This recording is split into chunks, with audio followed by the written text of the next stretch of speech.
Good evening and very warm welcome. मसीह यीशु के नाम में आप सबको सलाम और खुश आमदीद। और ख़ासकर पादरी नोएल सैमुअल को मैं खुश आमदीद कहती हूँ। आपका बहुत बहुत शुक्रिया आज आने का, और आपके साथ जो गेस्ट हैं उनका भी बहुत शुक्रिया आपको हमें ज्वाइन करने का। आई एम श्योर कि हम सब आज मिल के खुदा के नाम को जलाल देंगे और बहुत सारी बरक़ात पाके जाएंगे। और जब हम रूह और सच्चाई से उसकी परस्तिश करते हैं तो वो हमारे दिलों और दिमागों को छूता है, और हमारे हमारी जो दरख्वास्तें हैं वो अपने हुजूर पहुंचने देता है। आइए, खुदावन तू भला है और तेरी शफ़क़त अब्दी और तेरी वफ़ादारी पुश्त और पुश्त रहती है। खुदावन के खुदावन, आज की शाम को आए खुदावन आपके हाथों में देते हैं। खुदावन आज का खुदावन हमारा गाना बजाना है खुदावन, और वर्शिप करना है खुदावन, आपके हुजूर मकबूल ठहरे है खुदावन। मैं तमाम है खुदावन लोगों को आपके पार को पवित्र हाथों में देती हूँ खुदावन। आज जितनी भी वो दरख्वास्तें आए खुदावन आपके हुजूर लेके आए हैं खुदावन, वो बखूर की मानंद आपके हुजूर पहुँचे हैं खुदावन। तू दिलों और गुर्दों का जांचने वाला बाप है खुदावन। तो हमारी है खुदावन हमारे मांगने से पेशतर जानता है कि हमें किन चीज़ों की ज़रूरत है खुदावन। मैं पास्टर सैम को आपके पाक पवित्र हाथों में देती हूँ खुदावन। आज जो कुछ भी है खुदावन हमारे साथ शेयर करें खुदावन, वो 100 गुना फल है खुदावन के खुदावन। तू आए खुदावन के खुदावन, हमारा है खुदावन चरवाहा है खुदावन। तू हमारा प्रोटेक्टर है खुदावन। हमारी मुश्किलों में, हमारे दुखों में, हमारी तकलीफ़ों में हमेशा तू हमारे साथ रहता है खुदावन, और हमें उठा खड़ा करता है। तमाम बच्चों को, तमाम यूथ को आए खुदावन आपके हाथों में देती हैं खुदावन। हम सब का ध्यान आए खुदावन आपकी तरफ लग जाए, हमारी आंखें आपकी तरफ लग जाएं खुदावन। और आए खुदावन आज आप हमारी वर्शिप से महजूज़ हो खुदावन। जब 2 या 3 लोग आए खुदावन इकट्ठे होते हैं तो आए खुदावन आप अपने वादा के मुताबिक है खुदावन हमारे दरमियान होते हैं खुदावन। आप अभी हमारे दरमियान में मौजूद हैं, और खुदावन जब हम रूह और सच्चाई से आपकी परस्तिश करेंगे तो खुदावन आप इस हमारी परस्तिश को एंजॉय करेंगे खुदावन। आपका रहम और फजल मांगती हैं खुदावन। सब कुछ मांगती तेरे बेटे अपने प्यारे खुदा यीशु मसीह के नाम में सुन और बख्श दें, आमीन। आज का जो हमारा थीम है, जो पास्टर सैम हमारे साथ जो शेयर करेंगे, वो है सेफ गार्डिंग। तो उसी वाले से मैं एक हवाला पढ़ती हूँ, ज़बूर 121।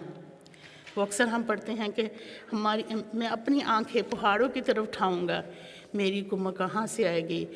मेरी कुम्म खुदा से है जिसने आसमान और ज़मीन को बनाया।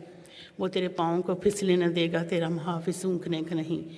देख इसराइल का मुहाफ़िज़ ना ऊँघेगा ना सोएगा। खुदा तेरा मुहाफ़िज़ है, खुदा तेरे दाहिने हाथ पर तेरा साहिबान है। इसका हवाले का पढ़ने का मतलब ये कि हम जब अपने आप को खुदावन के हाथों में देते हैं तो सारी प्रोटेक्शन उसकी तरफ से आती है। हमारी आंखें जब उसकी तरफ लगी होती हैं तो वो अपना रहम और फजल वाला हाथ हमारे सर पे रखता है। तो आइए हम अपने आप को आज के पैगाम के लिए तैयार करें, और आज की शाम के लिए कि खुदावन ने हमारे लिए क्या रखा है। तो अभी मैं टाइम है कि प्रेज़ एंड वर्शिप का, तो मैं जनी को हैंड ओवर करूँगी।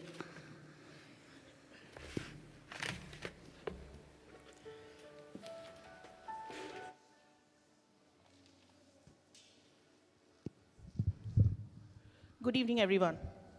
हेलो हेलो, आपको मेरी आवाज़ आ रही है? Good evening everyone. खुदावन के बाबरकत जलाली और पाक नाम में आप सबको आज शाम की इबादत में बहुत बहुत खुश आमदीद। आज की वर्शिप शुरू करने से पहले मैं कुछ आयात बाइबल से पढ़ूंगी जो खुदावन की हम्दो सना के हवाले से है। ज़बूर 95 की पहली से लेकर 3 आयात। आओ हम खुदावन के हजूर नगमा सराई करें, अपनी निजात की चट्टान के सामने खुशी से ललकारें, शुक्रगुजारी करते हुए उसके हजूर में हाजिर हों, मज़मूर गाते हुए उसके आगे खुशी से ललकारें, क्योंकि खुदावन खुदा ही अजीम है और सब एहलों पर शाही अजीम है। तो खुदावन के नाम को जलाल, क्योंकि वो अजीम है, वो शाह ज़मां है, वो he is the king of Kings. ये तो हो गई वर्शिप में एंटर होने की बात। लेकिन आज शाम जब हम वर्शिप में एंटर होते हैं, वर्शिप में दाखिल होने से पहले या पार्टिसिपेट करने से पहले मैं आपकी ख्यालात को डायरेक्ट करना चाहूँगी, मुतवज्जो करना चाहूँगी एक ख़ास मुद्दे के ऊपर। मैं नहीं जानती आप में से कितने लोग न्यूज़ देखते हैं, फॉलो करते हैं आजकल पॉलिटिकल क्लाइमेट क्या है हमारी कंट्री का और इंटरनेशनली, लेकिन एक बहुत कंसर्निंग बात है जो आजकल हो रही है। शायद आपने देखा हो हाइड पार्क जो स्पीकर्स कॉर्नर है, वहाँ पर there is an ex Muslim, she is an Iranian I believe, and she has converted to Christianity. She has come to know Jesus Christ. She has come to know who is the Savior. And that lady, she stands on the speaker's corner, fearlessly she's preaching about Jesus. She's talking about the good news in between Muslims. And I tell you, she has gone through a lot. She has been spat upon. उसे थप्पड़ भी मारा गया है, उसे arrest भी किया गया है, उसके मुंह पे किसी ने चाकू से वार भी किया है। लेकिन उस लड़की का इंटरव्यू था कि Jesus has given me this breath. Until this breath is in my body, I am going to praise him. मैं उसकी गुड न्यूज़ फैलाऊंगी, स्पेशली जो मेरे बहन भाई गुमराह हैं। When he wants to call me home, he will call me home. Similarly, there is another ex-Muslim, Egyptian Muslim, a lady who has come to know Christ. And it is all over YouTube. Please go and have a look at these things. This is not new that somebody has converted to Christianity. But what is the concern today? मैं क्यों ये बात कर रही हूँ? जब गैर Christians जो हमारे मज़हब में नहीं थे, जो जूस नहीं हैं, जो पैदा नहीं क्रिश्चियन फैमिली में हुए, वो अगर क्रिश्चियनिटी में कन्वर्ट होकर अपनी जान को रिस्क में डालकर गुड न्यूज़ फैला रहे हैं, तो मैं और आप क्या कर रहे हैं? आज का इम्पोर्टेंट सवाल ये है कि मैं और आप क्या कर रहे हैं? क्या हम सिर्फ चर्च आ रहे हैं संडे को और वापस जाके we just go back to our business, या हम फ्राइडे को चर्च आते हैं, प्रस्तिश करते हैं अपनी ज़ुबान में, हमें बहुत अच्छा लगता है, it's a restful day because it's the end of the weekend we are very relaxed, we go back to our business on Saturday and Sunday. What are we doing? And I know we are all busy, we are parents, we have small kids, हमारे पे बहुत जिम्मेदारियां हैं, तो शायद हम उनके जैसा काम तो नहीं कर सकते, लेकिन जो हम कर सकते हैं वो अपने बच्चों को, अपनी फैमिली को हम बचा सकते हैं. वो तो हमारे साथ रहते हैं ना. क्या आप बच्चों के साथ जब सोते हैं, सुलाते हैं उन्हें रात को, आप उनसे कोई बात करते हैं तो क्या आप उन्हें तैयार करते हैं इस वक्त के लिए? When people who are not born in Christian faith, they are coming to Christ and taking the risk of their life. There is a death sentence on that Egyptian lady, but she's openly proclaiming the name of Jesus Christ, and she is openly proclaiming the faults in the religion she used to belong to. Then what is the problem that why we are not coming forward like that? क्या हम अपनी आने वाली नस्लों को तैयार नहीं करना चाहते उस आने वाले वक्त के लिए? उनका वर्ल्ड टोटली डिफरेंट होगा आज से 5 years from now, 10 years from now. Our children are young. We have to invest in them. We have to evangelize in them. अपने बच्चों से शुरू करें, फिर आप खानदान के बाहर भी जाएंगे. एंड जैसे पाजी साहब की थीम है आज, safeguarding, I think it raises concerns for our Christian safeguarding कि हमारी फेथ कैसे महफूज है आजकल के दिनों में. तो जब हम अपना पहला गीत गाएंगे, पहला ज़बूर है 32, सिखावांगा तेनू विखावांगा राह. मैं चाहती हूँ आप लोग सब उस चाह से, उस तड़प से इस गीत को गाएं और ख्वाहिश करें खुदा से कि खुदावन हमें राह सिखा, हमें दिखला रास्ता कि हम कैसे हम तेरी राह पर चल सकते हैं, क्योंकि वक्त बहुत करीब है भाइयों और बहनों. We are living in the end days and this is a big concern. ये सोने का वक्त बिल्कुल नहीं है, बेदारी का वक्त है.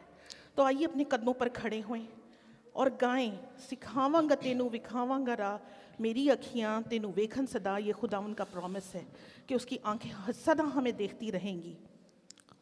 वो कहता है ना हो घोड़ियाँ खचरा वांग तू, बेवकूफ़ी हमें नहीं करनी. हम वी आर क्रिश्चियन पीपल, हमें प्यार करना, मोहब्बत का पैगाम दिया है, but he has not asked us to be बेवकूफ़. उसने हमें सोने के लिए या क्वाइट रहने के लिए या डल रहने के लिए नहीं कहा. और अपने बच्चों को हम तैयार करें उनको इस वक्त के लिए तैयार करें जब कहते हैं कि मुसीबत शरीर उत्ते रहंदी सदा, यहोवा दा जिन्ना दा है पर आसरा, यहोवा जिन्ना दा है पर आसरा। क्योंकि हम खुदावंद में बिलीव करते हैं, anybody who's Christian living a Christ like life, उसकी ज़िंदगी आसान नहीं हो सकती। इस बात के लिए हम अपने बच्चों को तैयार करें, उस रास्ते पे चलने के लिए अपने बच्चों को तैयार करें। आइए हम अपनी वर्शिप को शुरू करें और पहला ज़बूर गाएंगे, ज़बूर 32, सिखावांगा तेनू विखावांगा।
खुदावंद इस वक्त के लिए कि खुदावंद हम में से एक एक यहाँ मौजूद है। खुदावंद जो जाने यहाँ मौजूद है उन्हें अपनी बड़ी ख़ास बरकत देना खुदावंद, और जो किसी मौसम की वजह से या किसी मजबूरी की वजह से वो नहीं आ सके आज खुदावंद, उन्हें भी बड़ी बरकत देना खुदावंद। ऐ बाप, मैं तुझसे मांगती हूँ खुदावंद, हमें तैयार कर अपनी आमद के लिए खुदावन, जब तू आने वाला है हमें वो सारे रास्ते सिखा दे, हमें वो सारे राज सिखा दे खुदावन। हमें तूने बाइबल दी, basic instructions before leaving the earth Lord, help us to follow those instructions Lord, I pray and I ask in Jesus name, आमीन। आइए अपनी वर्शिप को कंटिन्यू रखें। हमारा अगला गीत गाएंगे आई सरेंडर ऑल। जब हम ये गीत गाएं, let's surrender everything to the Lord Jesus. उसका तख्त यहाँ लग चुका है और हमारी दुआएं खुदा तक पहुँचेंगी यीशु मसीह के वसीले से। हम उस पर अपनी फ़िक्रें, परेशानियाँ, कंसर्न्स, खुशियाँ, future plans, anxiousness, let's just place everything on him when we sing this song. So let's sing this song, I surrender all.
ऊंचा और आला दर्जा देते हैं खुदावंदा। हम अपनी सारी फिक्रें, सारी तकलीफ़ें, अपने आप को खुदावंद, हमारी ज़बानों को, एक्शंस को, अपनी थॉट्स को, अपनी सोचों को खुदावंदा हम तेरे हजूर लेकर आते हैं। We surrender them all to you Lord. हम तुझे सब कुछ देते हैं खुदावंद।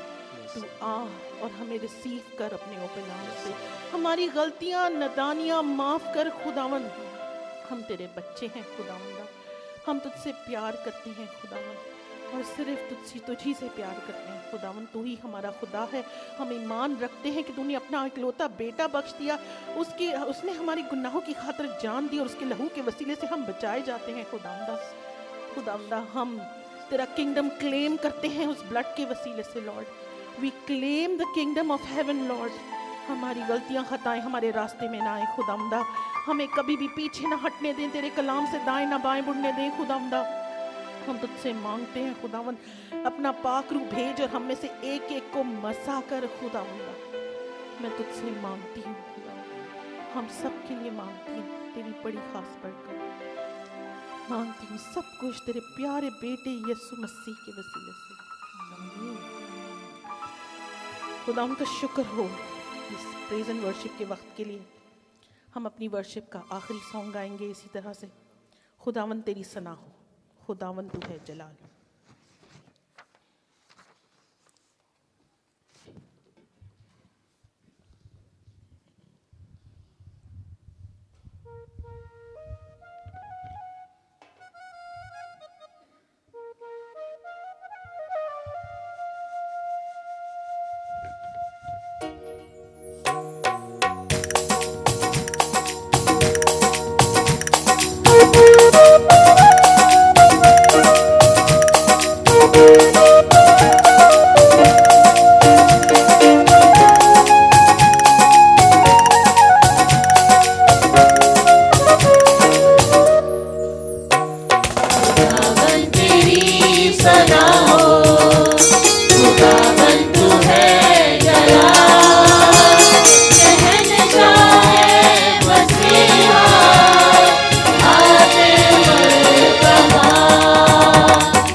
है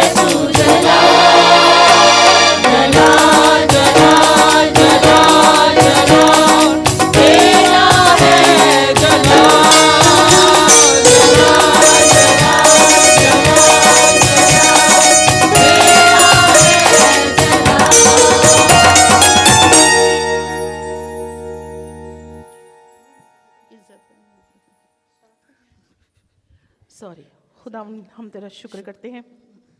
और जैसे हम कंटिन्यू करते हैं सॉन्ग को, खुदावंदा खुदावंदा तू हमारी मदद कर कि खुदावंद हम तेरे नाम को जलाल दे सकें और खुदावंद तेरे नाम की सना कर गा सकें। खुदावंदा हम तेरा शुक्र करते हैं।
जब वो बाहर जाएं तो आइए सुबह खुदावन तेरे नाम को टेस्टिफाई करें। खुदावन मैं उन पेरेंट्स के लिए दुआ करती हूँ खुदावन कि खुदावन तू पेरेंट्स को तैयार कर खुदावन ताकि वो अपने बच्चों की उस तरह से खुदावन तरबियत करें खुदावन जिस तरह से तू चाहता है। खुदावन माया खुदावन अपने बच्चे अगर सो भी रहे तो खुदावन उनके लिए दुआ करें खुदावन, क्योंकि बाहर भेड़िए रहते हैं खुदावन। जो खुदावन शैतान है खुदावन कोशिश कर रहा है कि खुदावन अपना हाथ आए खुदावन लंबा करे खुदावन। आए खुदावन कोई ताकत इन बच्चों को खुदावन हमारे हाथों से खुदावन छीन ना पाए खुदावन। तेरा प्यार और तेरा मोहब्बत हर वक्त है खुदावन उनके साथ हो खुदावन। तो रहम करना है खुदावन, तो फजल करना है खुदावन। खुदावन जैसा कि जानी ने बताया कि खुदावन हाइड पार्क में खुदावन लोगों की आंखें खुल रही हैं खुदावन, लोगों को सच्चाई का पता चल रहा है खुदावन। बख्श दे के हाँ खुदावन हम भी आपकी सच्चाई है खुदावन इस गुड न्यूज़ को फैलाने वाले हुआ है खुदावन। और हमारे बच्चे आने वाले बच्चे हैं खुदावन इतने स्ट्रॉन्ग हो गया है खुदावन, जब वो बाहर जाए तो आए खुदावन वो तेरे नाम को जलाल दे खुदावन। हमारी ज़िंदगियों को तो अपने जलाल के लिए इस्तेमाल कर खुदावन कि खुदावन रहम कर और फजल कर खुदावन।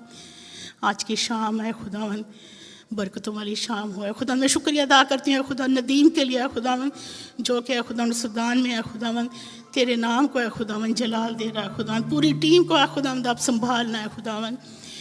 जितने लोग हैं खुदा यहाँ पे झुके हैं खुदा सबकी ज़िंदगियों के लिए आपका शुक्रिया अदा करती हैं खुदावन। उनकी तमाम दरख्वास्तों को है खुदावन अपने है खुदावन बखूर की मानत पहुँचने देना है खुदावन। सब कुछ मांगते तेरे बेटे अपने प्यारे खुदा यीशु मसीह के नाम में सुन और बख्श दें आमीन। प्लीज़ तशरीफ़ रखें। अभी टाइम है कि हम खुदा के पाक कलाम में से सुनेंगे। हमारा आज का हवाला है 2 सैमुएल चैप्टर 13 वर्स 1 to 14, और नोएलिया उर्दू में करेगी और नेथन जो है वो इंग्लिश में बाइबल रीडिंग करेंगे।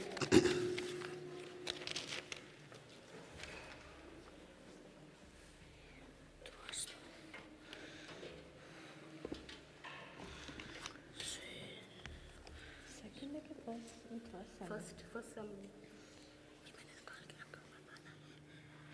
चैप्टर 13 वर्स 1 to 14 ना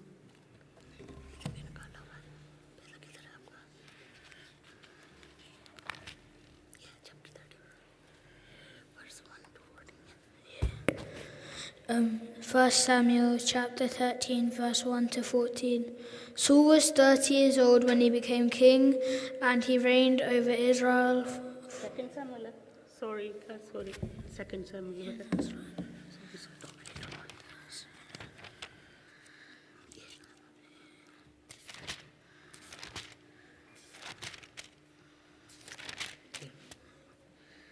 Okay. In the course of time, Amnon, son of David, fell in love with Tamar, the beautiful sister of Absalom, son of David.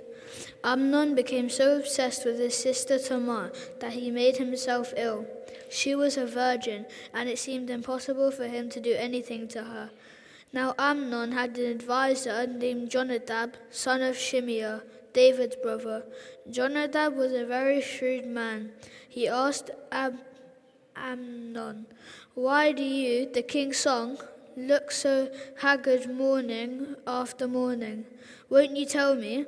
Amnon said, "I am in love with Tamar, my brother Absalom's sister." "Go to bed and pretend to be ill," Jonadab said.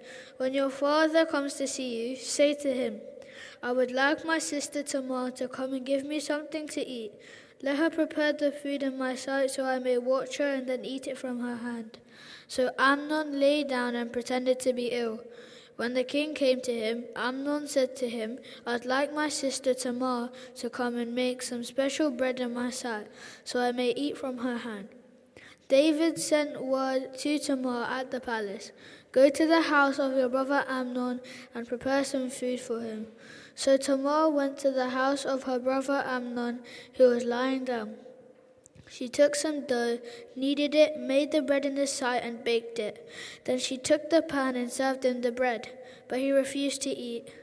"Send everyone out of here," Amnon said. So everyone left him. Then Amnon said to Tamar, "Bring the food here into my bedroom, so I may eat from your hand." And Tamar took the bread she had prepared and brought it to her brother Amnon in his bedroom. But when she took it to him to eat, he grabbed her and said, "Come to bed with me, my sister." "No, my brother," she said to him, "don't force me. Such a thing should not be done in Israel. Don't do this wicked thing. What about me? Where could I get rid of my disgrace? And what about you?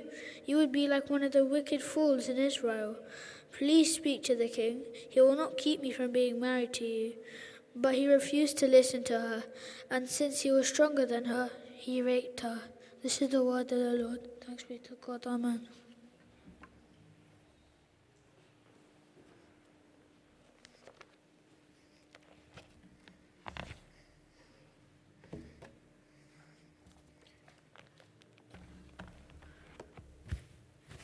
खुदावन के पाक कलाम में से 2 Samuel उसका 13वां बाब और उसकी पहली 13-14 आयत।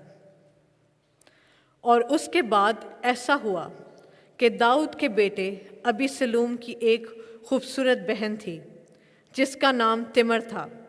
उस पर दाऊद का बेटा अमनून आशिक हो गया, और अमनून ऐसा कुढ़ने लगा कि वो अपनी बहन तिमर के सबब से बीमार पड़ गया, क्योंकि वो कंवारी थी। सो अमनून को उसके साथ कुछ करना दुश्वार मालूम हुआ। और दाऊद के भाई सिमा का बेटा योनदब अमून का दोस्त था, और योनदब बड़ा चालाक आदमी था। सो उसने कहा, "आए बादशाहज़ादे, तू क्यों दिन ब दिन दुबला होता जाता है? क्या तू मुझे नहीं बताएगा? तब अमनून ने उससे कहा कि मैं अपने भाई अबीसलूम की बहन तिमर पर आशिक हूँ। योनादाब ने उससे कहा, तू अपने बिस्तर पर लेट जा और बीमारी का बहाना कर ले, और जब तेरा बाप तुझे देखने आए तो उससे कहना, मेरी बहन तिमर को ज़रा आने दे कि वह मुझे खाना दे और मेरे सामने खाना पकाए, ताकि मैं देखूं और उसके हाथ से खाना खाऊं। सो अमनून पड़ गया और उसने बीमारी का बहाना कर लिया। और जब बादशाह उसको देखने आया तो अमनून ने बादशाह से कहा, मेरी बहन तिमर को ज़रा आने दे कि वो मेरे सामने 2 पूरियां बनाए, ताकि मैं उसके हाथ से खाऊं।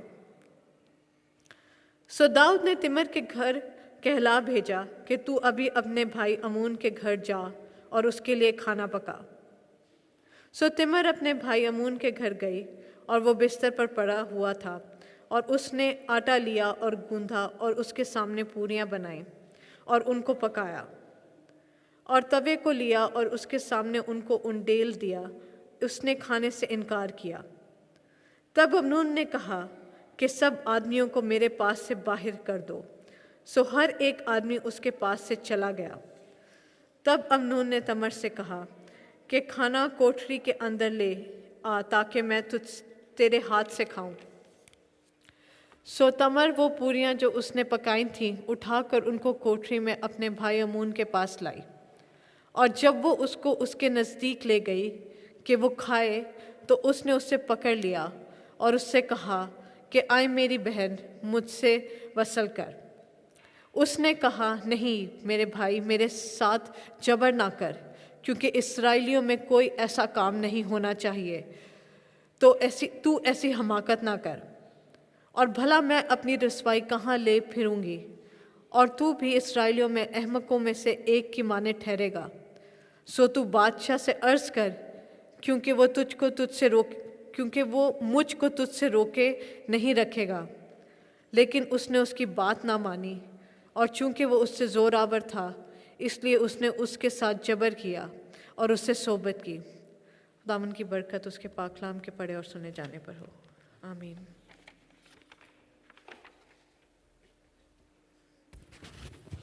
आइए हम अपने सरों को झुकाएं और पादरी सैम के लिए, पास्टर सैम के लिए और अपने आप को तैयार करें। खुदावंद तू भला है और तेरी शफ़क़त अबदी है और तेरी वफ़ादारी पुश्त रहती है। खुदावंद के खुदावंद पास्टर नोएल को है खुदावंद, और तमाम लोग जो है खुदा यहाँ पे बैठे हैं आपके हाथों में देती हैं खुदावंद।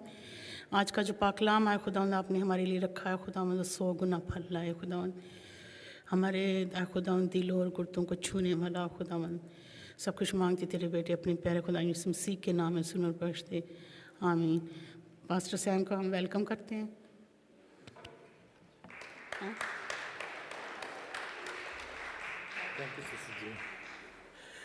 मिसिस में मेरे अजीज भाइयों और मेरी प्यारी बहनों, खुदावंद आपको बहुत सी बरकत दे। हम शुक्रगुजार हैं आज शाम एक दफ़ा फिर खुदावंद के घर में आकर खुदावंद का जिंदा पाक कलाम जो पढ़ा गया उसको हम समझ कर सीख कर आज उसके मुताबिक अपनी ज़िंदगी को गुजारें। मैं एक अनाउंसमेंट करना चाहती हूँ। अभी जो यूथ है वो चली जाए अपनी क्लासेस के लिए नोएलिया और सुमैर के साथ, और जो बच्चे हैं वो जाएंगे ताहिरा के साथ, ताहिरा और समीना के साथ, छोटे बच्चे। सॉरी पर शुक्रगुजार हैं कि आज खुदावंद ने हमें ये मौका दिया है कि हम उसके घर में आकर इस जिंदा पाक कलाम को सीख सकें, समझ सकें, जो कि हमारी हदायत और रहनुमाई के लिए पढ़ा गया। हम शुक्रगुजार हैं पास्टर नदीम के लिए, उनकी मिसेस के लिए, उनकी सारी खिदमत के लिए जो इस कलीसिया में होती है, और ख़ास तौर पर इन दिनों में जब वो मुल्क से बाहर हैं और खुदावंद पाक खुदा उनको अपनी हिफाजत से इस मुल्क में वापस लाए, और जिस खिदमत के लिए वो गए हैं खुदावंद वो खिदमत उनसे ले, और इस तरह खुदावंद का नाम जलाल पाए। आमीन।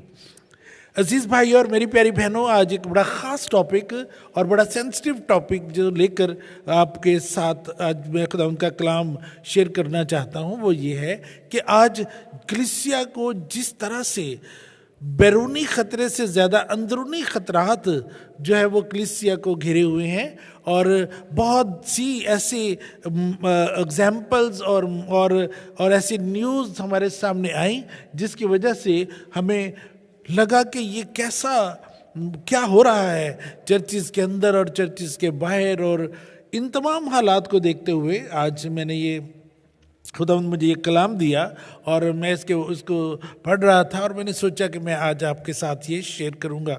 अजीज़ भाई और मेरी प्यारी बहनों, हम इसमें एक बड़ा खौफनाक वाक़या हमने हमारे सामने पढ़ा गया, और हमने इस कलाम को आज जब पढ़ा तो इसको आज हम गहराई में जाकर इस पर गौर करेंगे। और इसमें बहुत सारी चीज़ें जो आज हमें करने वाली हैं वो आज हम इनके बारे में सीखेंगे और स्टेप लेंगे, और ताकि खुदावंद हमारी कलीसिया को, इस चर्च को, इन बच्चों को, फैमिलियों को संभाल कर रखे। और जिस तरह से एक बड़ी फैमिली जिसका सरबरा दाऊद जो खुद बादशाह था, उसके ख़ानदान के अंदर इस तरह से मामलात हुए कि वो उसको संभाल ना सका, और फिर उसका रिज़ल्ट जो है वो हमने देखा कि बहुत ही बुरा निकला। और यहाँ पर हमने एक अबीसलोम और अमनून जो कि दोनों बादशाह दाऊद के बेटे थे, इनके बारे में पढ़ा। दाऊद के तकरीबन 20 बच्चे थे, और ये अमनून जो था ये इन सब में से बड़ा था। और इसका दूसरा बेटे जिसका अबीसलोम नाम है, अबीसलोम और इसकी एक बहन तिमर थी, ये दोनों बहुत ही खूबसूरत बच्चे थे।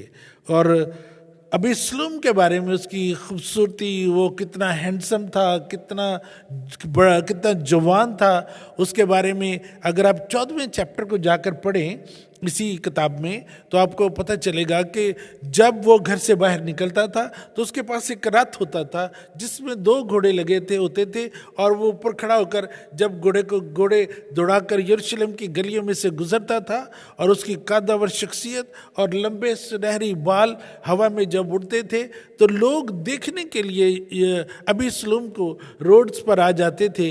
और यहाँ तक कि नौजवान लड़कियाँ और इस तरह से बहुत सारे जो लोग थे वो खूबसूरती को देखने के लिए और उसकी जवानी को देखने के लिए वो रोड पर आ जाते थे। और उन गलियों में जहाँ से वो गुजरता था लोग बड़े खुश होते थे और समझते थे कि दाऊद के बाद शायद वही बादशाह बनेगा। और इस तरह से वो उनकी नज़रों में एक आइडियल सी पर्सनैलिटी बन गया था। और क्योंकि उनकी दोनों बहनों भाइयों की खूबसूरती बहुत ज़्यादा थी, और तिमर का मतलब भी ये है खूबसूरत खजूर, जैसे पाम ट्री है ऐसे खूबसूरत खजूर का दरख्त या पाम। तो हम इन दोनों बहन भाइयों की ज़िंदगी के बारे में आज थोड़ी देर के लिए गौर करेंगे। और ये दोनों दाऊद के बेटा और बेटी थे, और अमनून जो उसका बड़ा बेटा था वो अपनी बहन तिमर को जो हाफ सिस्टर थी, वो दोनों का बाप तो एक था लेकिन दोनों की माएँ अलग अलग थीं, तो इस तरह से हाफ सिस्टर्स हाफ ब्रदर था। और लेकिन इसके बावजूद वो जिस आजमाइश में गिर गया वो ये था कि अपनी ही हाफ सिस्टर जो थी उसको वो बहुत ज़्यादा पसंद करने लगा। और यहाँ पर कलाम में लिखा है कि वो उस पर आशिक हो गया। और जब कभी किसी ऐसे पर्सन को जो इस किस्म के हालात में से गुजर रहा हो, हम अपने कल्चर में देखते हैं, उसको कितना भी समझाने की कोशिश करें उसकी बात समझ में नहीं आती। अगर कभी ख़ानदान में कोई ऐसा काम हो जाए और हम अपने बहन या भाई या बच्चे या को समझाना चाहें कि देखो हमारे ख़ानदान में ऐसा नहीं होता, या ऐसा नहीं हुआ, या हमारे माँ बाप की क्या ख्वाहिश है तुम्हारे बारे में, तुम्हारी शादी हम किसी ऐसी जगह पर करेंगे जो सबको एक्सेप्टेबल हो। लेकिन इस जो नौजवान बच्चे हमारी अपने ख़ानदानों में हैं वो सब चीज़ों को रद्द करके, माँ बाप की इज़्ज़त को छोड़कर, माँ बाप के सारे उस रिश्तेदारी को छोड़कर, बहनों भाइयों में जो एक इख्तलाफ पैदा हो सकता है उसको भी नज़रअंदाज करके ये अपनी मर्ज़ी करके कई दफ़ा जो है वो अपनी पसंद की शादी कर लेते हैं और फिर सारी उम्र के लिए ख़ानदानों के अंदर एक इख्तलाफ, एक लड़ाई झगड़ा, एक इस तरह की चीज़ें उनके सामने रहती हैं। और फिर हम देखते हैं कि ख़ानदान में कभी भी दोबारा उस तरह से ख़ानदान आपस में यूनाइट नहीं रह पाता। कई दफ़ा कॉलोनी, मोहल्ला या जहाँ पर हम रहते हैं वहाँ पर ऐसे हालात पैदा हो जाते हैं कि फिर ख़ानदानों का आपस में उस तरह से प्यार मोहब्बत नहीं रहता। लेकिन बात यहाँ पर ये है ज़रूरी कि अगर आप अपने बच्चों के दोस्त हैं और आप अपने बच्चों के साथ दिल की बात करती हैं और उनसे बात सुन लेते हैं, तो ये एक बड़ी अच्छी बात है। जो माँ बाप अपने बच्चों के दोस्त नहीं, उनको फिर बहुत सी मुश्किलात का सामना करना पड़ता है। इसलिए और आप अपने बच्चों के साथ बात करें, उनसे उनकी दिल की बात को सुने, वो करना क्या चाहते हैं। उनके अगर आप उनके लिए दुआ कर रहे हैं और आप उनको समझाना चाहते हैं, तो एक वक्त होता है जब तक आप वो उसमें रहते हैं, दुआ करते हैं। लेकिन जब आप समझते हैं कि हमारे ये सब कुछ करने के बावजूद जो हालात जो है वो हमारे कंट्रोल में नहीं आ रहे, तो आप अपने बच्चों से बात करें, उनसे क्लोज होकर उनसे देखें। लेकिन अगर आपने अपने बच्चे को एडवाइस नहीं किया, अगर आप अपने बच्चे को नहीं उसके दिल की बात आप जान पाए, तो फिर कोई है बाहर जो आपके बच्चे का दोस्त बन सकता है। और अगर किसी ने बाहर से कोई रॉन्ग एडवाइस दे दी, तो आपके ख़ानदान के लिए बहुत सी मुश्किलात पैदा हो सकती हैं। क्योंकि यही नौजवान बच्चे ऐसा फिर वो आ जाते हैं अपने जोश में कि वो फिर किसी की बात नहीं मानते, क्योंकि किसी ने उनको रॉन्ग एडवाइस कर दी गई है।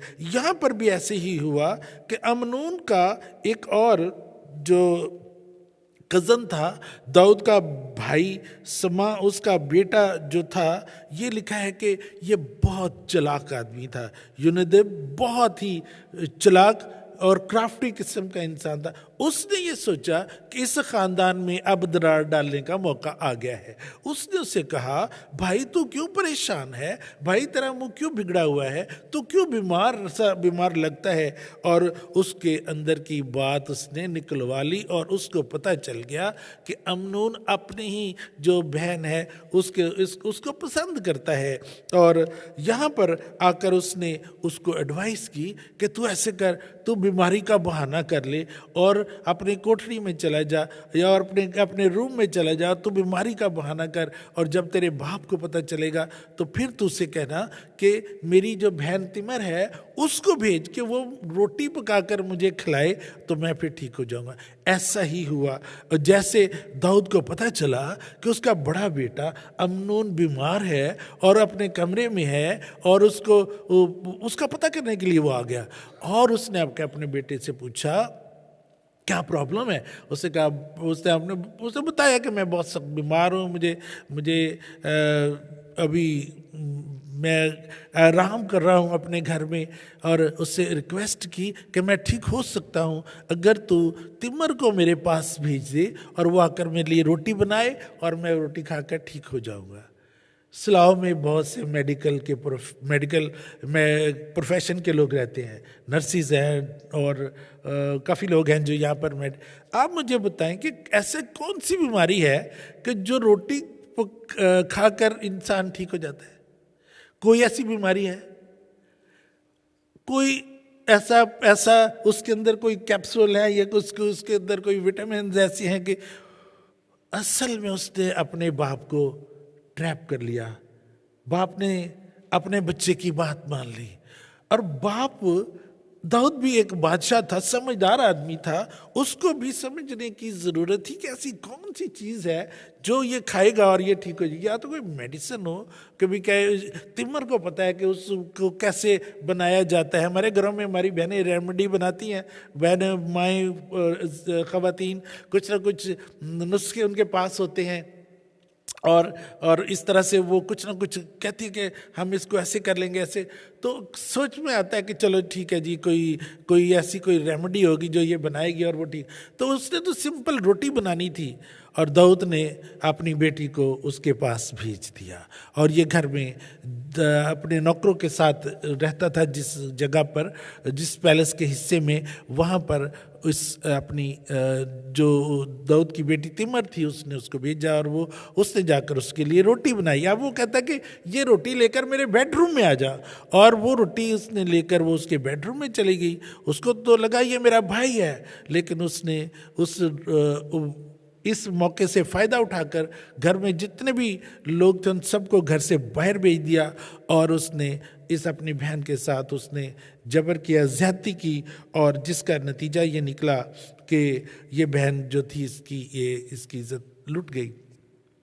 पैलेस में जो नौजवान और कमवारी लड़कियां होती थी उनको अलग से रखा जाता था, उनको अलग से उनके लिए उनके हिफाजत का इंतज़ाम होता था, और ये तिमर भी अपने उन्हीं बहनों के साथ पैलेस में रहती थी।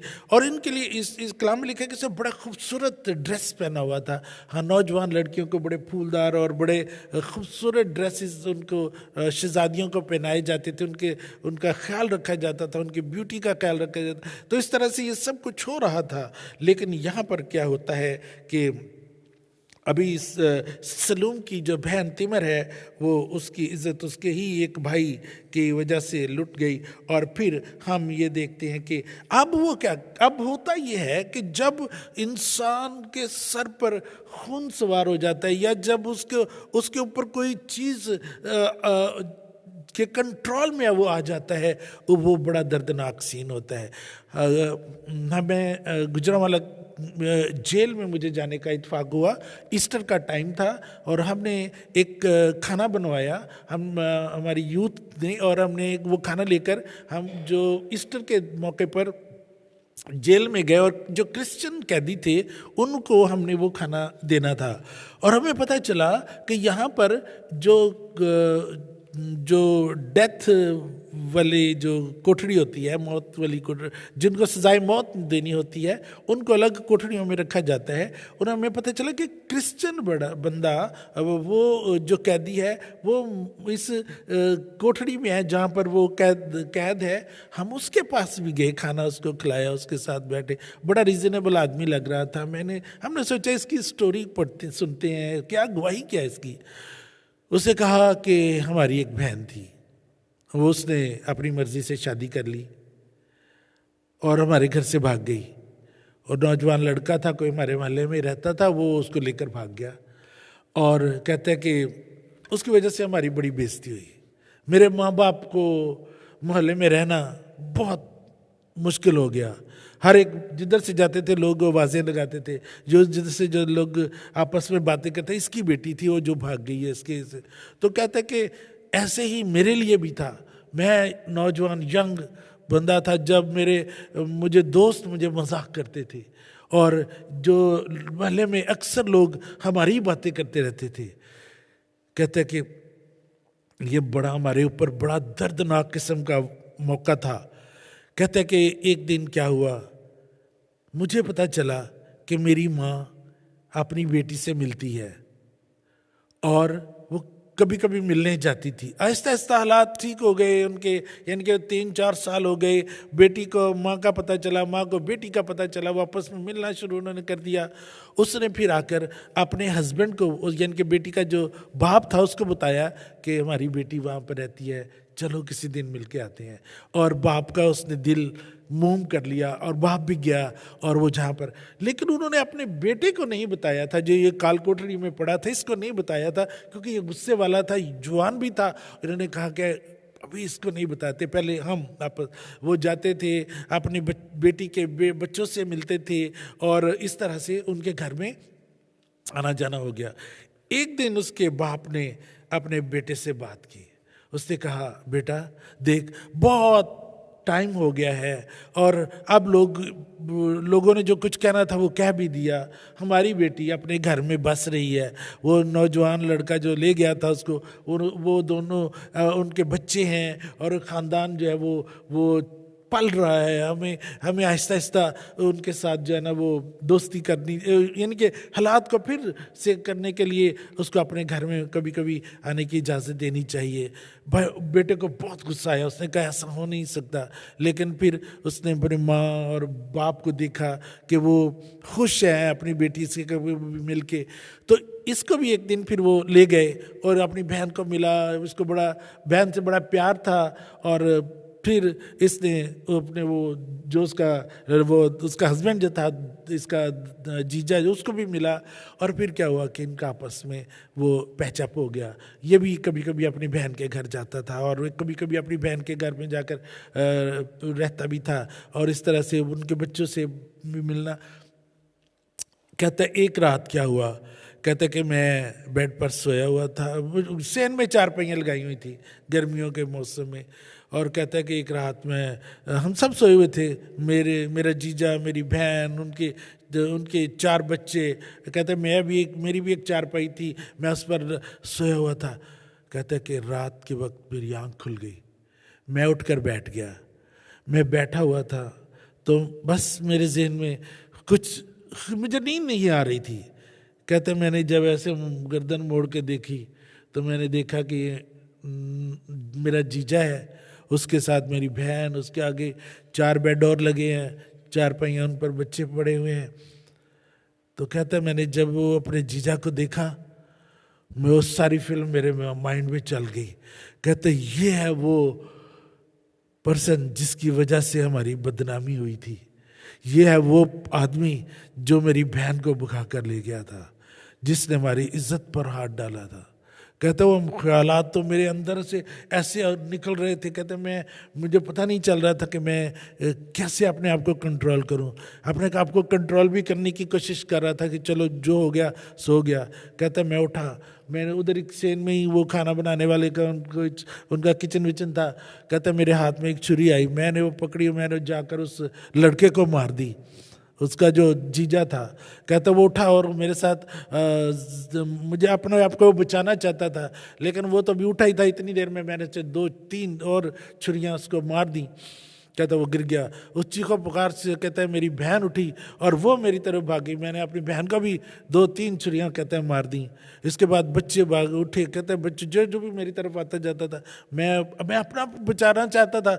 मैं इस तरह से मैंने उनको छुरियां मारी। जब मैंने देखा कि चारों बच्चे और हस्बैंड वाइफ सेन में पड़े हुए हैं, तो कहते हैं मेरे अंदर से वो जो खून मेरे सर पर सवार हुआ था वो एकदम मैं उसमें से निकला। तो मैंने सब छुरी वरी फेंकी, उधर दीवार फलांग कर भागा। लेकिन इतने में महल्लेदार उठ गए हुए थे। उन्होंने उसको पकड़ लिया भागते हुए को, और उसको फिर जेल हो गई। उसने मान लिया कि भाई अदालत में कि मैंने कत्ल किया, या रंगे हाथों भी पकड़ा गया था, तो उसको सजाए मौत हो गई। तो वो उस अपने सजाए मौत का इंतज़ार कर रहा था। तो कहता है कि ये मुझसे हुआ।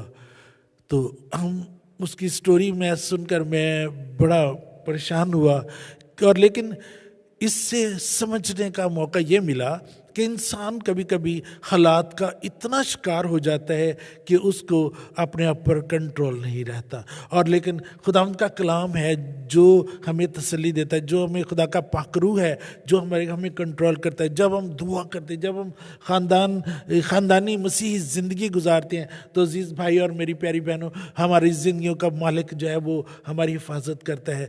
आपने बड़ा कीमती वक्त था आपके पास, आज मौसम भी ख़राब था, घर में आप बैठ सकते थे, टीवी लगाकर, खाना खाकर, चाय पीकर आप अपना एंजॉय कर सकते थे। आपने ज़रूरी समझा आज खुदा के घर में जाएंगे और खुदा उनके घर में जाकर प्रस्तिश करेंगे। आज हम लंदन में बैठे हुए हैं, बहुत सारे लोग बिजी हैं, पता नहीं कहाँ लंदन की लाइफ जो है वो एंजॉय कर रहे हैं, लेकिन खुदा ने आपको ये मौका दिया कि आप खुदा के घर में आकर खुदा की इबादत करें। और अजीज़ भाई और मेरी प्यारी बहनों, आपने ये समझ लिया कि चर्च जो है वो जाएंगे और वहाँ पर हम बहुत इंजॉय करेंगे। लेकिन अजीज़ों, मैं आपका ध्यान इस तरफ लगाना चाहता हूँ कि तिमर जो थी वो अपने ही भाई के घर में थी, और दाऊद ने समझा कि वो इससे तो महफूज कोई जगह हो नहीं सकती उसकी बेटी के लिए कि वो अपने ही भाई के घर में है। आप जब चर्च में आते हैं, अब मैं अभी टॉयलेट में गया था, वहाँ मुझे मैंने एक वो नोटिस पढ़ा कि ये एक बड़ी केयरिंग कलीसिया है और हम सेफ गार्डिंग और इसके बारे में बड़ा ध्यान रखते हैं। और तो अजीज़ों, जितनी सेफ गार्डिंग की ज़रूरत इस वक्त चर्च के अंदर है, शायद उतनी बाहर नहीं। क्योंकि आप यहाँ पर बैठे हैं, आपके बच्चे क्लास में चले गए, आपको नहीं पता कि क्लास में कौन है। आपने अपने बच्चों को भेज दिया, अपनी बीवी को भेज दिया, अपनी बेटी को भेज दिया कि वहाँ पर पास्टर नदीम होएगा, उनके मिसेज होंगे और वो वहाँ पर जाएंगे, ये इबादत करेंगे, वर्शिप करके वापस घर आ जाएंगे। लेकिन आपको पता नहीं कि यहाँ पर और कौन कौन होगा, और शायद कोई पहली दफ़ा आया होगा, शायद यहाँ पर कोई ऐसा पर्सन होगा जिसके माइंड में कुछ गलत बातें चल रही होंगी। और यहाँ पर जितने हम बैठे हैं, सर कलाम सुनने के लिए ही नहीं आए हुए होते, हो सकता है इसमें कोई ऐसा पर्सन आ जाए तो जो कि आकर सारे हालात को ख़राब कर दे। अभी पिछले ही वीक में लिवरपूल के बिशप को स्टेप डाउन करना पड़ा, और हमने देखा कि आर्च बिशप जो था जस्टिन वेलबिंग, उनको स्टेप डाउन करना पड़ा। हम इन सारे हालात को ऊपर गौर करेंगे बड़े गौर से। मैं आपके साथ 2 और वायतें पढ़ना चाहता हूँ इसके, और फिर वो अपने भाई अबीसलोम के घर में आ गई तिमर। इसके बाद क्या होता है, उसके भाई अबीसलोम ने उससे कहा, तेरा भाई अमनून तेरे साथ रहा है? उसने पूछा, उसने कहा हाँ। उसको सारी बात की समझ आ गई कि वो क्या हुआ होगा। खैर उसने कहा, खैर ऐ मेरी बहन, अब चुपकी हो रहा है क्योंकि वो तेरा भाई है, और इस बात का गम ना कर। सो तिमर अपने भाई अबीसलोम के घर में बेकस पड़ी रही, और जब दाऊद बादशाह ने ये सब बातें सुनी तो नहायत गुस्सा हुआ, और अबीसलोम ने अपने भाई अमनून से कुछ बुरा भला ना कहा, क्योंकि अबीसलोम को अमनून से नफरत हो गई थी, इसलिए कि उसने उसकी बहन तिमर के साथ जबर किया। यहाँ पर हम ये देखते हैं कि दाऊद ने गुस्सा किया, लेकिन उसने कोई बात की नहीं, कोई उसका स्टेप नहीं लिया कि उसने कोई अपने बेटे को बुलाकर या दूसरा जो बेटा अबीसलोम है उसको बुलाकर कुछ ऐसी बात नहीं की, घर में कोई मीटिंग नहीं की, और आगे बताया नहीं कि आगे भी कोई ऐसा वाक़या ना हो, इसलिए हमें कितना स्ट्रांग होना है। और फिर अजीज़ भाई और मेरी प्यारी बहनों, इसके बाद एक और वाक़या हुआ कि ऐसा हुआ 23वीं आयत में कि पूरे 2 साल के बाद, 2 साल तक इस बात को घर में छेड़ा नहीं गया, उसके बाद इसका कोई सल्यूशन नहीं निकाला गया, जो इतना बड़ा काम हुआ। अब 2 साल के बाद भेड़ों के बाल कुतरने का टाइम था। ये वो टाइम भी बड़ा बनी इसराइल में ख़ास होता था, क्योंकि वो भेड़ों के बाल, ऊन जो थी उसको बेच कर आते थे और उसको पैसा मिलता था, और इस तरह से वो उनका टाइम जो होता था उनके लिए बड़ा इंजॉय करने का, और इस पैसा घर में आता है तो और भी खुशी का मौका होता था। तो अबीसलोम ने क्या किया, अपने बाप से कहा कि मैं चाहता हूँ कि तू अपने पूरे नौकरों के साथ, पूरा ख़ानदान जो है मेरे घर में आए, और क्योंकि मैं कुछ चाहता हूँ कि एक गेट टुगेदर हो। तब इस सलोम को दाऊद ने कहा कि अगर हम सब तेरे घर में आ जाएंगे तो तुझ पर भारी पड़ेगा, यानी कि तू हमें कहाँ संभालता रहेगा, इसलिए तू रहने ही दे। फिर उसने कहा कि अबीसलोम ने कहा कि अगर ये बात है तो फिर तुम मेरे भाइयों को ही भेज दो कि जितने भी बादशाह के बेटे हैं वो सब आएँ और मेरे घर में आकर एंजॉय करें, और ख़ास तौर पर और अमनून को ज़रूर भेज। तो उसने कहा अमनून को मैं क्यों भेजूं, और तो लेकिन उसने बड़ी ज़िद की, उसने कहा कि नहीं उसको भी भेज, जब सारे आए होंगे तो एक वो भी आ जाएगा तो क्या फ़र्क पड़ेगा। तो दाऊद ने फिर अपने सारे बेटों को उस अबीसलोम के घर में भेज दिया, और वहाँ पर वो एंजॉय कर रहे थे, खाना पीना हो रहा था। तो अबीसलोम ने अपने नौकरों से कहा कि जब अमनून शराब वगैरह पीकर जब ये मस्त हो जाए या जब ये टुन हो जाए, उस वक्त इसको तुम मार देना। तो उसने कहा घबराना नहीं, क्योंकि दिलेर और बहादुर होकर तुमने ये काम करना है, क्योंकि मैं ये तुम्हें ये कह रहा हूँ। और फिर क्या हुआ कि ऐसा ही हुआ, जब उसने शराब वगैरह पी हुई थी तो उसके नौकरों ने उसको मार दिया, और जैसे ही उसका कत्ल हुआ तो जो बाकी जो उसके भाई थे वो सब डर गए और सब अपने अपने खच्चरों पर बैठ कर वहाँ से भाग गए। और अभी यहाँ पर ये देखिए कि दाऊद को पता चलता है कि वहाँ पर कुछ गड़बड़ हुई है। तो यही योनादाब जो है ये दाऊद के पास फर्स्ट हैंड न्यूज़ लेके आता है। उसको कहता है कि देख तेरे सारे बेटे नहीं मरे, सिर्फ एक ही मरा है अमनून, और बाकी सारे आ रहे हैं। और वो अमनून इतना बाखबर, ये योनादाब इतना बाखबर रहता था और पैलेस की हर एक चीज़ का इसको पता होता था। और फिर जब बादशाह ने ये देखा कि उसके बाकी सारे बेटे वापस आ गए और उन्होंने आकर उसको बताया, और इस तरह से जब हम ये देखते हैं कि अमनून का कत्ल कैसे होता है, 2 साल तक बादशाह बिल्कुल खामोश रहता है। दाऊद ने कोई घर में बात नहीं की, इस पॉइंट को छेड़ा नहीं कि कैसे इसको कंट्रोल करें, आइंदा फिर ऐसा कोई वाकया ना हो। तो ऐसा ही जस्टिन वेलबीइंग के साथ भी हुआ है। बिशप जो आर्च बिशप था तो उसको पता था कि कुछ और जो कलीसिया में जो लीडर हैं उनसे कुछ गलतियां हुई हैं और उन्होंने कुछ अब्यूज़ किया है। और अजीज़ो उसने बात को खोला नहीं, उसने दबाए रखा। और फिर आखिर जो बाकी लोग थे उन्होंने फिर इस चीज़ को निकाला। उन्होंने कहा कि ये क्यों खामोश है, और इसी खामोशी की वजह से उसको अपनी स्टेप डाउन करना पड़ा और वो अब ये अपनी सीट से फारिग हो गया। अजीज़ो यहाँ पर बात ये है कि जब कोई गलती होती है, जब कोई बात होती है, जब तक हम बोलते नहीं, जब तक हम उसका सल्यूशन नहीं निकालते, अंदर अंदर से हालात जो है वो ख़राब होते जाते हैं। हम समझते हैं कुछ नहीं होगा, अब इस बात को दबा देती हैं। लेकिन अगर आपके खिलाफ आपकी काम की जगह पर, आपकी फैमिली में, आपके कलीसिया में अगर कोई ऐसी बात होती है और आप उस बात को सामने नहीं लाते, हो सकता है आप बच गए लेकिन कोई और फैमिली इफेक्ट हो सकती है। अगर मैंने एक दफ़ा जैसे ही हमारी चर्च की सर्विस ख़त्म हुई, मैंने बैग अपने कंधे पर रखा हुआ था और उसके अंदर चर्च की ऑफरिंग भी थी। तो हमारे चर्च के कुछ लड़के थे, उनको बड़ा शौक था मेरा बैग उठाने का। ओके लो बैग। मैंने उन्हें कहा, क्योंकि मुझे पता था इसके अंदर ऑफरिंग भी है चर्च की और मुझे इसको लुक आफ्टर करना है, किसी महफूज जगह पर रखना है। उन्होंने मेरे हाथ से ले लिया और उसके बाद क्या हुआ कि उन्होंने एक चेयर पर रख दिया और उसके ऊपर किसी ने जैकेट रख दी, किसी और ने जैकेट रख दी। तो मेरा बैग नीचे पड़ा तो उसके ऊपर 3-4 और किसी की जैकेटें पड़ी हुई थी। उसी दिन हमारे चर्च में एक नया आदमी आया था, मैंने उसके लिए दुआ भी की, वेलकम किया उसको। तो जैसे ही हमारे चर्च में उसके बाद गेट टुगेदर होता है और मैं किसी के साथ बात करने लग गया, तो इसी दौरान वही नया आदमी जो आया हुआ था उसको पता था कि ऑफरिंग जो है वो इस बैग के अंदर है, कि उसने देख लिया क्योंकि उसी ने मुझे एनवेलप दिया और मैंने उसके अंदर, और वो इबादत के बाद वो मेरा बैग लेकर वहाँ से चला गया। और मुझे अपनी बाइबल का बड़ा अफसोस हुआ, बाकी किसी चीज़ का नहीं। मैंने कहा इसके अंदर मेरी बाइबल थी और वो गुम हो गई है, मुझे बड़ा अफसोस हुआ।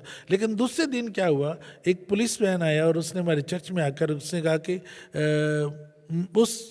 उस वक्त मैं अभी नया इस कंट्री में आया था, तो हमने कुछ सीवी अपने बनाए हुए थे, तो सीवी के ऊपर एड्रेस था और वो एड्रेस पढ़ के वो पुलिसमैन जो आ गया उसने कहा कि ये बैग हमें पार्क में मिला है और बाकी सब चीज़ें में वैसी की वैसी रही थी लेकिन उसमें ऑफरिंग नहीं थी। तो कहने का मतलब ये है कि एक आदमी आया और उसने आकर ये ऐसे हालात पैदा कर दिए। अब जब भी कभी हमारे चर्च में गैदरिंग होती है, हम अनाउंसमेंट करते हैं अपने बैग्स का ध्यान रखें, अपनी कीमती चीज़ें जो हैं वो चर्च में इधर उधर छोड़ कर ना जाएं। फॉर एग्जांपल हम सब उठकर चाय के लिए चले जाएं और पीछे हमारे फ़ोन हैं, बैग्स हैं, इसमें हमारे आईडीज़ हैं और कॉन्टैक्ट है, बहुत सारी चीज़ें हैं जो जिनके साथ हमारा लिंक लगा हुआ है, तो ये हालात ख़राब हो सकते हैं, हम परेशान हो सकते हैं। और आज के दौर में किसी भी पर्सन का अगर मोबाइल फ़ोन मिस हो जाए, गुम हो जाए, तो उसके अंदर हमारे बहुत सारे कॉन्टैक्ट होते हैं, बहुत सारी चीज़ें होती हैं जो हमने याददाश्त के लिए लिखी होती हैं, तो वो एक परेशानी पैदा हो जाती है। लेकिन इससे भी बड़ी परेशानी अजीज़ भाई और मेरी प्यारी बहनों ये है कि जब हमारे बच्चे, हमारी अपनी फैमिली महफूज नहीं रहती, तो ये उससे भी ज़्यादा दर्दनाक बात है। मैंने एक पर्सन की टेस्टमनी आपको सुनाई कि जिसकी बहन के साथ कुछ ऐसा हुआ जिसकी वजह से पूरा ख़ानदान सफ़र कर गया, और उसके बाद वो सारा ख़ानदान कत्ल हो गया, और एक आदमी फिर जेल की कैद कोठरियों में पड़ा हुआ अपनी मौत का इंतज़ार कर रहा था। तो इसके लिए हमें क्या करना है? हमें अपना ध्यान रखना है। जैसे मैंने पढ़ के आया कि ये केयरिंग कम्युनिटी है, केयरिंग कॉन्ग्रीगेशन है। आपने सिर्फ अपना ही नहीं, दूसरों का भी ध्यान रखें। हमारे चर्च में जब कोई ख़ास हम देखते हैं, कोई नया बंदा आता है, हम 3-4 लोगों को बता देते हैं कि ज़रा भाई जी ध्यान रखना। वो आसपास फिर रहते हैं, लेकिन वो सब चीज़ों का ध्यान रखते हैं कि कहीं कोई नया आदमी जाकर पता नहीं ये किस तरह का पर्सन है। जब वो हमारे अंदर बैठता है, मिलता है, उसके हम टेस्टमनी सुनते हैं तो फिर वो हमें पता चल जाता है कि ठीक है। लेकिन शुरू में हमें थोड़ी केयर करनी पड़ती है। इस तरह आप एक ख़ानदान है, पूरी कलीसिया एक ख़ानदान है, एक का बच्चा सबका बच्चा है, एक की बहन सबकी बहन बेटियां हैं हमारी। हमें एक दूसरे की लुक आफ्टर भी करनी है और केयरिंग कम्युनिटी बनना है। और इसके लिए हमें क्या करना है कि एक दूसरे का, कि खुदावंद के कलाम में है कि राह देखते रहना, एक दूसरे का ध्यान रखें, एक दूसरे कोई नहीं आया उसका पता करें कि क्या हुआ है। फ़ोन कर सकते हैं, अगर कोई बीमार है उसके लिए दुआ करें, उसका हाल पूछें। अगर आपने फ़ोन ही कर दिया तो आधी बीमारी ख़त्म हो जाती है। उसको पता चल जाता है कि कोई है जो मेरी लुक आफ्टर करने के लिए, मेरा ध्यान रखने के लिए है। और अजीज़ों, इस मुल्क में बहुत सारे लोग अकेलेपन का शिकार हैं। लोनली लाइफ है लोगों की, और उनको कोई पूछने वाला नहीं है। जब तक चलते फिरते हैं सब लोग एक दूसरे को मिलते रहते हैं, लेकिन जिस दिन किसी बहन भाई को घर में बैठना पड़ गया तो उसी दिन से ही उसको पता चल जाता है कि कितने उसके दोस्त थे, कौन था जिनके साथ उसने अपना टाइम वेस्ट किया था, जिनके लिए जाकर वो रात भर जागता, और जिनके साथ वो अपने फैमिली को टाइम नहीं दे सका। लेकिन वो दूसरों को आज वही उसका कोई पता करने के लिए नहीं आ रहे। इसलिए ऐसी कम्युनिटी बने, ऐसा ख़ानदान बने, ऐसी कलीसिया बने जो एक दूसरे के साथ जीते रहों, एक दूसरे का ख्याल रखने वाले, एक दूसरे से प्यार करने वाले, एक दूसरे के साथ दुआ करने वाले। और आपको खुदावंद ने इस ख़ास मुल्क में, इस ख़ास टाउन में, सलाओ में रखा है, जहाँ पर आपके आसपास बहुत सी गैर कौमें रहती हैं। हमारे अपनी हम जानते हैं कि यहाँ पर कितनी बड़ी कम्युनिटी ऐसे लोगों की है जो हमारे अपने ही कंट्री से, लेकिन वो उनका फेथ और हमारा फेथ जो है वो नहीं मिलता। लेकिन जीसो यहाँ पर जो हमारे अपने फेथ के लोग हैं, बहन भाई हैं, उनमें एक ऐसी यूनिटी पैदा हो, मैं इसके लिए दुआ करता हूँ। और ख़ास तौर पर आज हम सब मिलकर ये दुआ करें कि सलाओ में जो मसीही हैं वो एक दूसरे के साथ जिएँ, एक दूसरे का ध्यान रखें, एक दूसरे के साथ की खबर गिरी करते रहें। और जब आप चर्च में आएँ तो ज़रूर जो अभी जैसे क्लासेस हो रही हैं, मैं अगर आप सपोर्ट करना चाहते हैं पास्टर नदीम से सर्विस को, आप उनसे पूछे कि कोई बताएं हमारे कोई काम, अगर जब ये सर्विस चल रही होती है तो हो सकता है वो आपको कहें कि आप ज़रा एक राउंड मार के आएँ, देखिए आसपास क्या हो रहा है। अभी हो सकता है जो बच्चे क्लास में हैं वो तो महफूज हैं, लेकिन इधर कार पार्किंग, इधर टॉयलेट्स हैं, बाहर का कॉरिडोर है, आपको पता नहीं है हमारा बच्चा जो है वो कहाँ फिर रहा है, क्या बहाना लगाकर वो क्लास से बाहर आ गया होगा। तो इसलिए अजीज़ों चारों तरफ से नज़र रखें और ख़ास तौर पर अपनी कलीसिया में कि कहीं कोई बुरी जड़ जो है वो ना फूट निकले और या कोई ऐसा काम ना हो जिससे कलीसिया जो है वो उसको मुश्किलात का सामना करना पड़े, बल्कि ये कलीसिया ऐसी कलीसिया बने जो खुदावंद के कलाम को सीखने, उसको पढ़ने और उसको इस पर अमल करने वाली कलीसिया हो। अजीज़ों यहाँ पर आपके सामने मैंने ये सारी स्टोरी रखी है। कोई अब आप में से बताएं कि इसमें से सबसे ज़्यादा गलती किस पर्सन की थी। 4, 5, 6 नाम हमारे सामने आए हैं, लेकिन आप बताएं, आप शेयर करें कि किसकी सबसे ज़्यादा गलती थी। जी, मेरी बहन ने बिल्कुल सही बताया। इसमें अगर किसी की गलती थी सबसे ज़्यादा तो वो दाऊद की गलती थी। उसने अपने दिमाग में सोच लिया कि कुछ नहीं होगा, लेकिन जब हम यही सोचते हैं कि कुछ नहीं होगा और कुछ हो जाए तो फिर हमें उस गलती को फिर हम कभी भी उसका रिटर्न हमें नहीं ले सकते और हम उसको कई दफ़ा हालात को ठीक नहीं कर पाते। और यहाँ पर भी ऐसा ही हुआ है। 2 साल तक दाऊद बिल्कुल खामोश रहा और उसने अपने बेटों के साथ भी बात नहीं की। अबीसलोम भी 2 साल तक इंतज़ार करता रहा कि शायद उसका बाप जो है वो उसकी बहन को इंसाफ देने में कामयाब हो जाएगा। शायद अमनून जो है वो इस काबिल हो जाएगा कि वो हमारी खोई हुई इज़्ज़त को दोबारा बहाल कर दे। और यहाँ पर तिमर ने अब अपने भाई अमनून से कहा भी कि अगर तू ऐसे चाहता है तो तू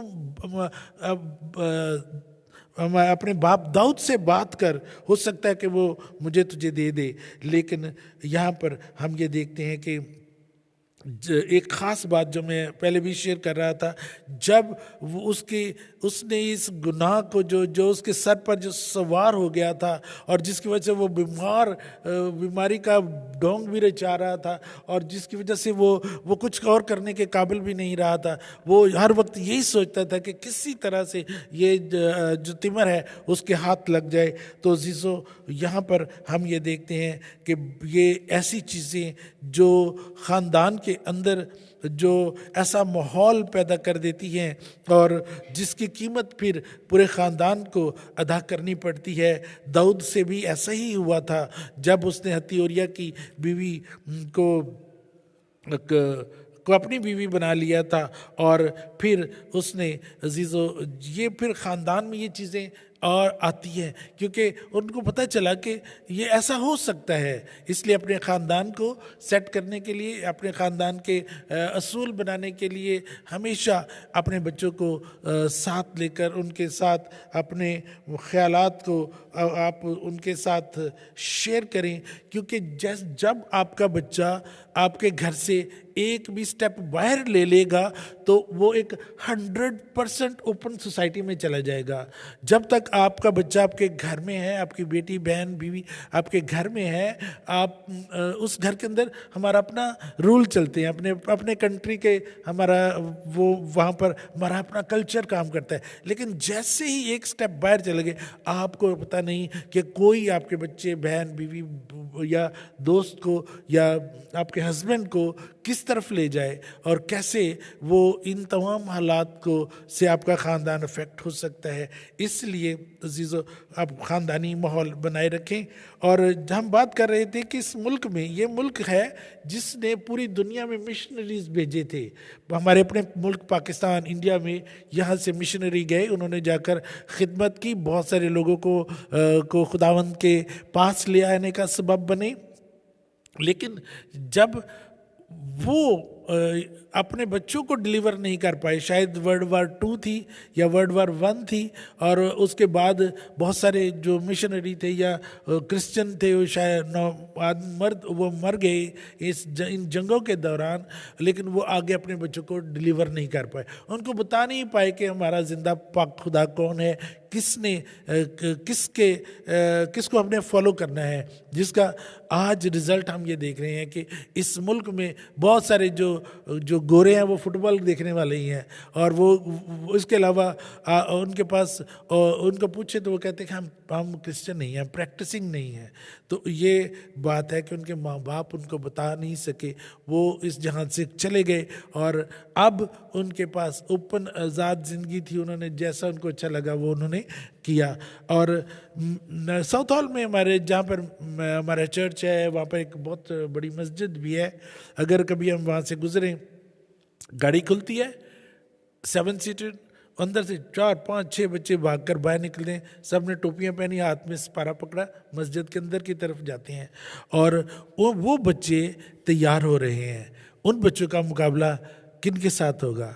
आपके बच्चों के साथ, क्योंकि वो उनको हर रोज़ इस्लामी तालीम दी जाती है।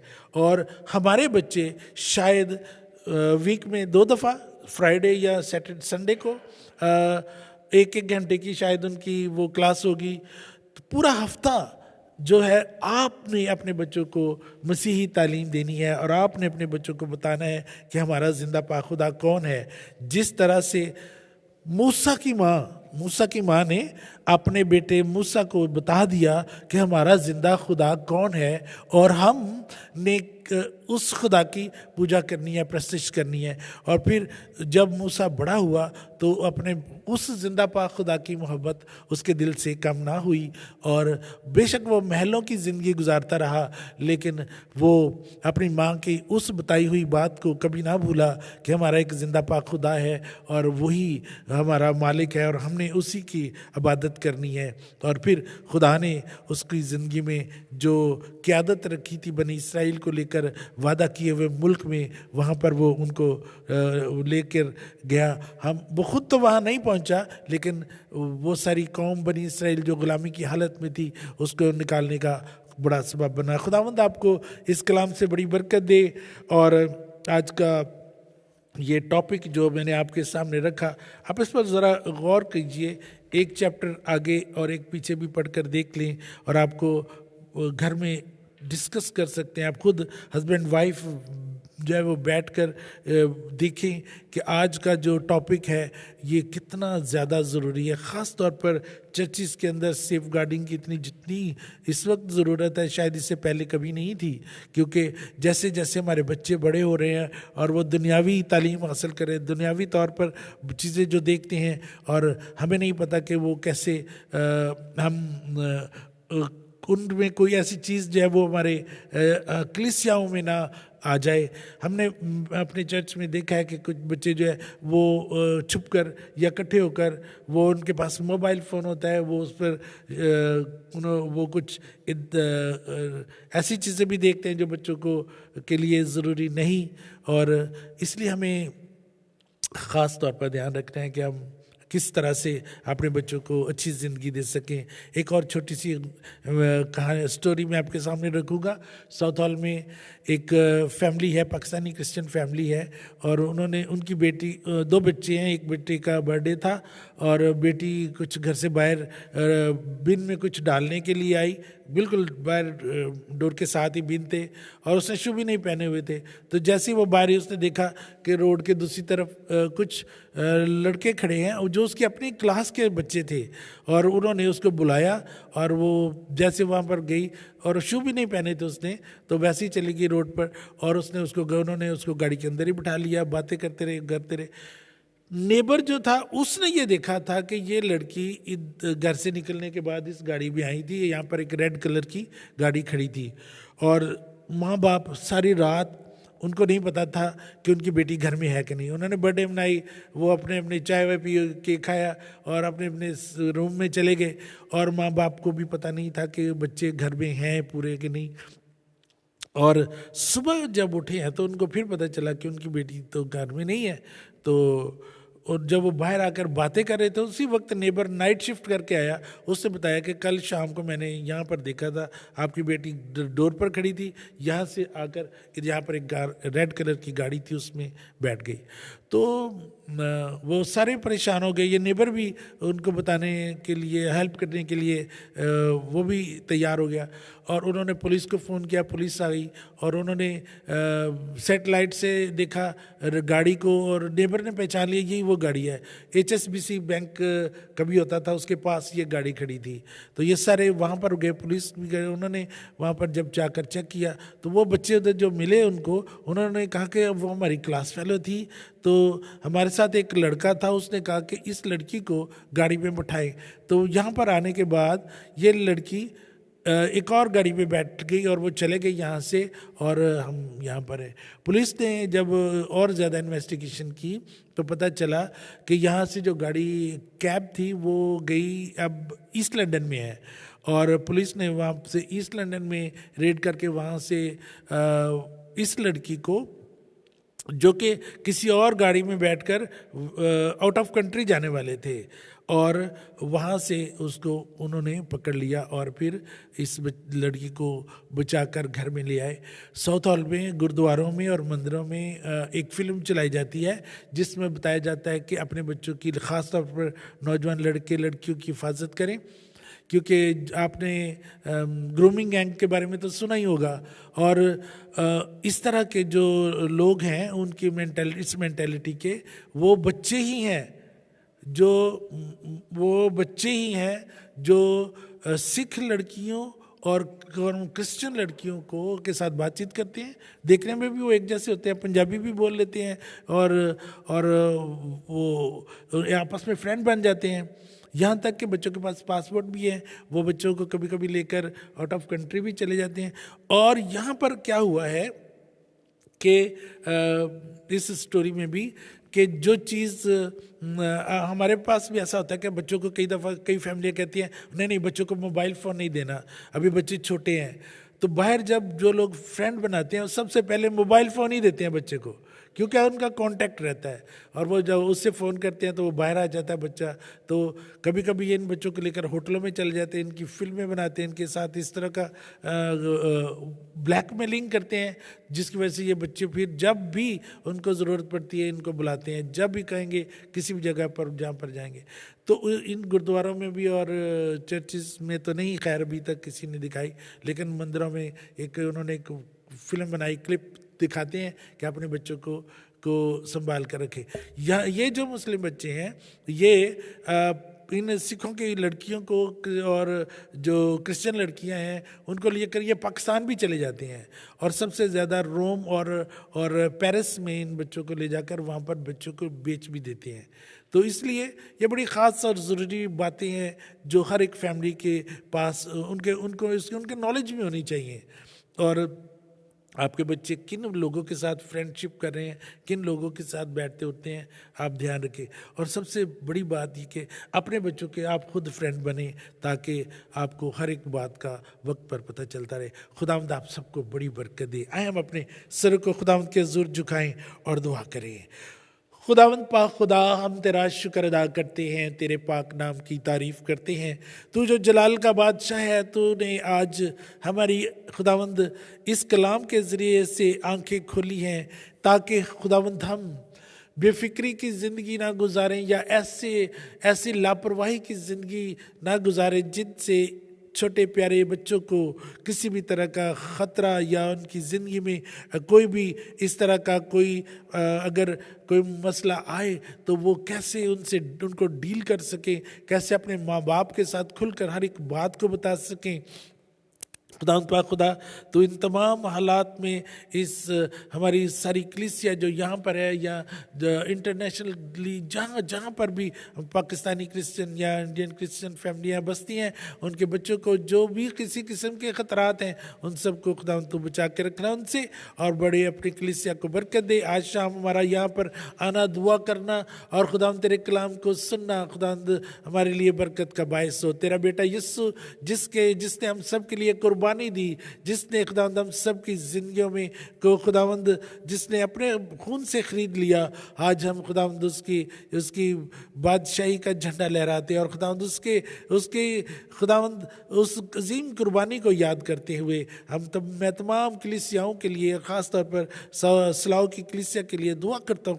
खुदा अपने बच्चों की हिफाजत करना, मदद करना, साथ रहना, और खुदावंद पास नदीम और सरवत और उनकी सारी टीम को, उनकी सारी खुदावंद इस खिदमत को खुदावंद तो मजबूत करना, और खुदावंद अच्छे बहन भाई दोस्त मुहैया कर जो कि इस कलीसिया में खुदावंद सरगर्म हो, और खुदावंद हर एक बात में खुदावंद मिलजुल कर इस कलीसिया की खुदावंद बढ़ोतरी के लिए काम करते रहें। तेरा नाम जलाल पाए। अपने बच्चों की खुदावंद तू मदद कर, अपने बेटे यीशु के लहू में छुपा के रख, ताकि हिफाजत मदद बनी रहे और तेरा नाम जलाल पाए। आज शाम के हमारी सारी दरख्वास्तें कबूल कर, अपने बेटे हमारे खुदावंद यीशु मसीह नासरी के नाम से आमीन आमीन। God bless you all.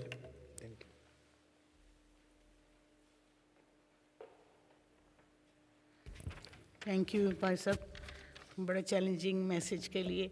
It's a big challenge for all the parents. If your friend, very good friend with your parents, they will, with your children, they will explore their all feelings with you. But if you are, आप पठानीदान भर के रहते हो उनके साथ, तो वो फिर आपके साथ कुछ शेयर नहीं करेंगे, वो बाहर जाके ये बातें शेयर करेंगे। सो सबसे बड़ी बात है दुआ, family prayers. Family prayers will protect you from all the worries for your children and for your family. And family prayers, आप उनके साथ बैठें, उनको बाइबल का हवाला दें, उनको कहें इसको डिस्कस करें, और जितना वो खुदावंद के करीब आएंगे उतनी प्रॉब्लम्स जो हैं खुदावंद उनको प्रोटेक्ट करेगा और उनको गाइड करेगा। आइए हम खड़े हों और अभी गीत गाएंगे, मेरे जीवन में यीशु तेरा नाम जलाल पाता रहे।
तेरे गाता रहूं, तू सुनता रहे मैं सुनाता रहूं। जब गीत तेरे गाऊं, तेरा रूह मुझ में गाता रहे। जब गीत तेरे गाऊं, तेरा रूह मुझ में गाता रहे। मेरा उठना बैठना तेरे नाम के भाता रहे। मेरे जीवन में यीशु तेरा नाम जलाल पाता रहे। मेरे जीवन में यीशु तेरा नाम जलाल पाता रहे। मेरे जीवन में यीशु तेरा नाम जलाल पाता रहे।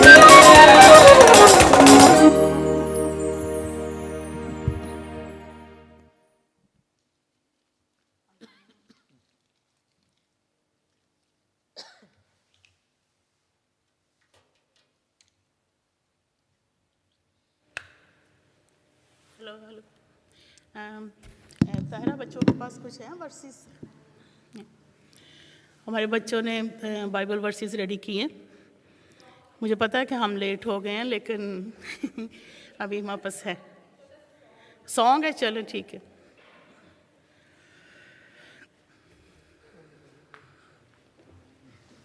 Hello hello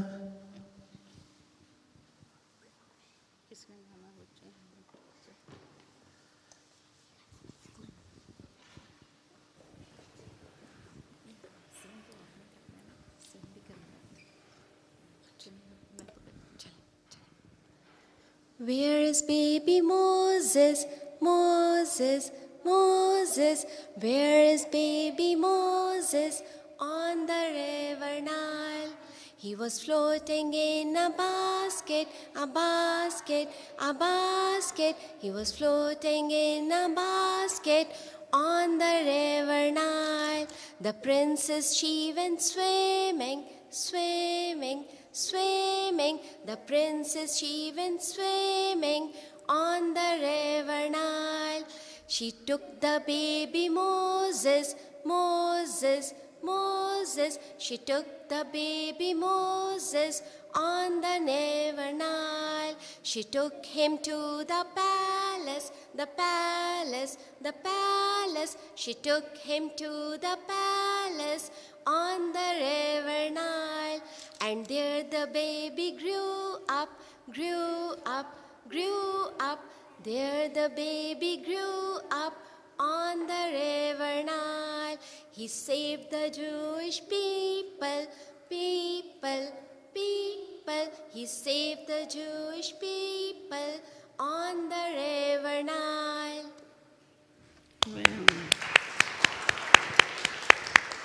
thank you very much, thank you. अभी टाइम है कि मैं बहुत क्विक लूँगी थैंक्स गिविंग और जो भी प्रेयर रिक्वेस्ट हैं, और मैं साथ इसके साथ दरख्वास्त करूँगी एल्डर्स को, ताहिरा और बाजी रईसा और आंटी शाद, आप सामने आ जाएं और सबके साथ मिलकर दुआ करें।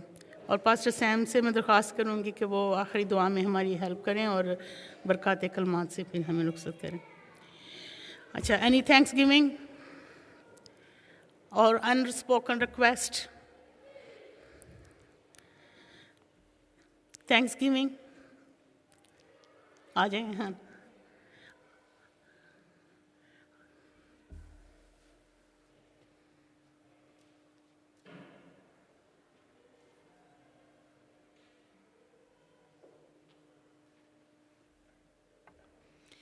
मेरी तरफ से सबको सलाम। मैं खुदावंद का शुक्र करती हूँ कि मैं पाकिस्तान गई हुई थी, तो खुदावंद ने जितनी देर मैं उधर रही मुझे संभाल कर रखा है, और सारा वक्त जहाँ जहाँ भी गई हूँ खुदावंद ने मेरी हिफाजत की है और मुझे सलामती से वापस लाए। मैं खुदावंद की बड़ी शुक्रगुजार हूँ इन चीज़ों के लिए, और तमाम अजीज़ों के लिए भी जो पाकिस्तान में थे, सब खैर खैरियत से हैं। खुदावंद का शुक्र हो। थैंक यू आंटी इरशाद के लिए हम दुआ करेंगे, बच्चों के लिए, पूरी फैमिली के लिए।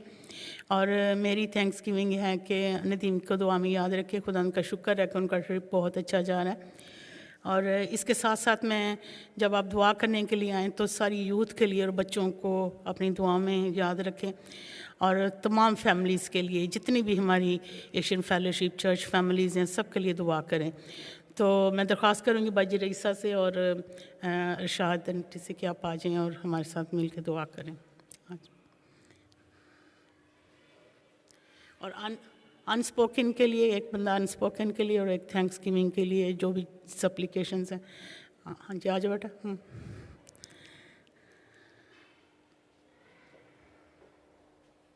Good evening, everyone. I wanna thank to God that yesterday is my parents' evening, and every teacher was said that I'm good in everything. So I thanks to God that God blessed me for the school, and I'm good in a study. Thanks to God.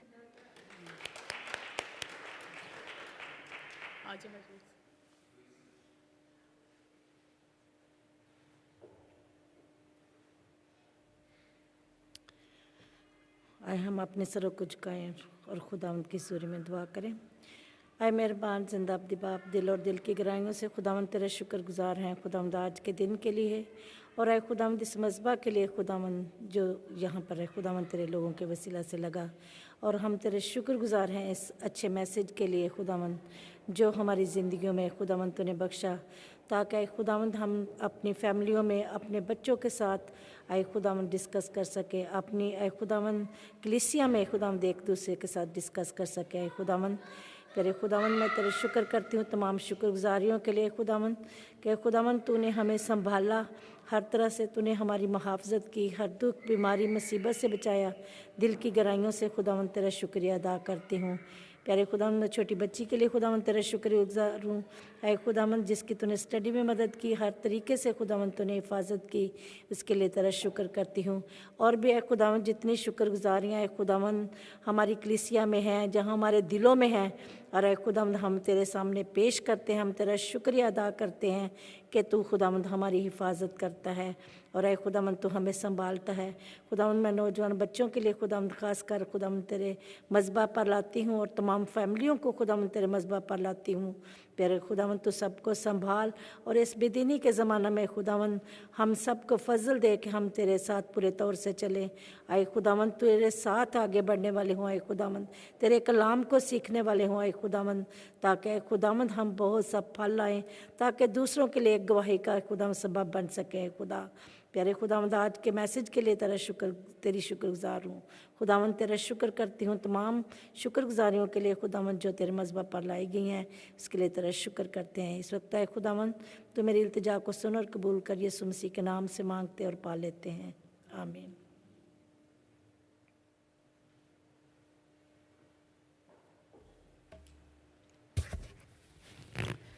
ज़मीन और आसमान के खालिक और मालिक तेरा शुक्र करते हैं, तेरी तारीफ़ और तेरी तमजीद करते हैं, तुझे मुबारक कहते हैं क्योंकि तू उस लायक खुदावंद है। खुदावंद तेरा शुक्र करते हैं कि तू मेहरबान है। दिल की गहराइयों से खुदा तेरा शुक्र करते हैं। आज हम इस एक छत के नीचे इस खूबसूरत हैकल में फ़र्क जगहों से इकट्ठे हुए खुदा ये हमारा कोई ऐसा प्लान नहीं था, लेकिन खुदा ये तेरी तरफ से ऐसी मंजूरी थी कि हम सब मिलकर तेरे नाम को इज़्ज़त और जलाल दे सके। खुदावंद तेरा शुक्र करते हैं इस खूबसूरत कलाम के लिए, तेरी उस आवाज़ के लिए जो कि हमने तेरे खादिम के ज़रिए से सुनी है। तू अपने खादमों को आग के शोले बनाकर इस्तेमाल करता है। तेरा शुक्र करते हैं खुदा कि तू तेरे कलाम के लिए जगह बजगह फिरते हैं। खुदावंद आज के इस कलाम से खुदावंद 30 गुना नहीं, 60 गुना नहीं, बल्कि 100 गुना फल खुदावंद तुझसे चाहते हैं। खुदा हमारे दिलों की ज़मीन जो कि खुदा तैयार हो चुकी है, खुदा ये ज़रख़ेज़ हो और खुदा बहुत सा फल पैदा हो। खुदा मैं इस कट के लिए दुआ करती हूँ, बच्चों के लिए, बुज़ुर्गों के लिए, जवानों के लिए, एक एक जान को छू, एक एक फ़र्द को खुदा बरकत दे। खुदा जिसकी जो भी दरख्वास्त है अपने मज़बा पर कबूल कीजिए, और खुदा हमारी दुआएं तेरे हज़ूर में बखूर की मानंद पहुँचे। खुदा जो दुआएं जिसका बयान किया गया या खुदावंद जो दिल में है, खुदावंद तू सब कुछ जानता है। तेरे मज़बा पर एक एक बात को रख देते। खुदावंद तू वो खुदावंद है जो कहर करने में धीम और शफ़क़त में गनी और कुदरत में बढ़कर खुदावंद है। खुदा तेरा शुक्र करते हैं कि हमें तुझसे मिलने के लिए, तेरे सामने आने के लिए खुदावन किसी अपॉइंटमेंट की ज़रूरत नहीं, किसी लाइन में लगने की ज़रूरत नहीं, बल्कि खुदावन तेरे दरवाजे हमारे लिए हर वक्त खुले रहते हैं। खुदा तू अपनी बाहें फैलाए अपने बच्चों के इंतज़ार में रहता है और तू कहता है मेरे बेटे है, मेरी बेटी लौट आ, क्योंकि मैंने तेरे लिए अपनी जान का फिदिया दिया है।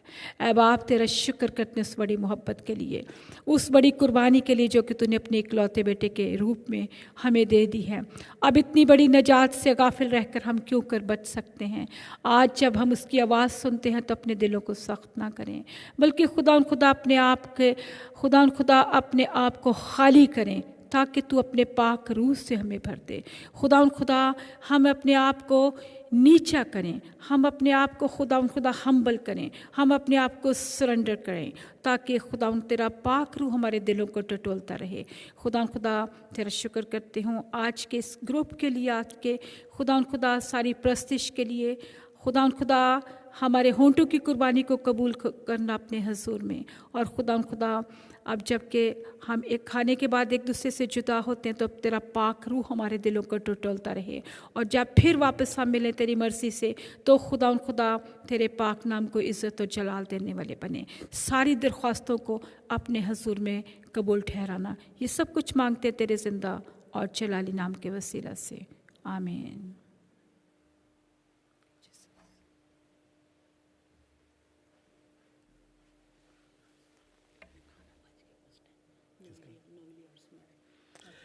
खुदावंद का शुक्र अदा करते हुए हम अपने आज की सारी शुक्रगुजारियाँ पेश करें।